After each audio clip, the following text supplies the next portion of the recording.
全新嘅 Beats Pill 響2024年重新設計後登場。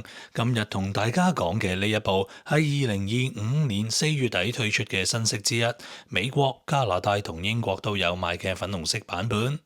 包裝嘅設計依然簡約利落，打開盒就見到 Beats Pill 喇叭嘅手繩，一拉本體就出嚟啦。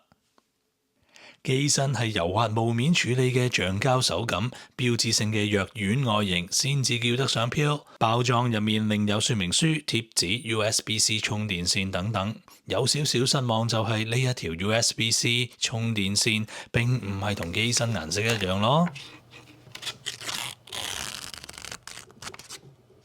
Beats Pill 機身紮實，而且仲係 IP67 防水撥同防塵標準，電量足夠24小時連續播放。機身頂部有實體掣，後邊係 USB-C 插口，用嚟插喇叭嘅電，或者可以將部 Beats Pill 化身做尿袋，插翻部電話又得。機身旁邊就係頭先提及嘅手繩位。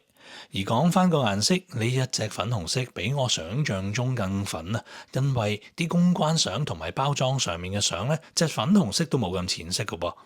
至於聲音表現上，我就只能形容俾大家聽啦，因為經過錄音器材收音，根本係完全反映唔到實際效果。但我可以講，高中音都好平衡，而低音表現呢，一向係 Beats 嘅專長，所以以我一般聽中西流行曲同 podcast 嚟講呢，可以話係冇投訴。咁呢一隻喇叭究竟適合咩人呢？如果你中意有型有質感嘅隨身喇叭，而且想試下 Apple 生態下嘅藍牙無線音響， Beats Pill 真係試得過。不過其實 Beats Pill 同樣支援 Android 系統㗎噃。又提下大家，蘋果官網係冇呢一隻粉紅色版本賣㗎噃。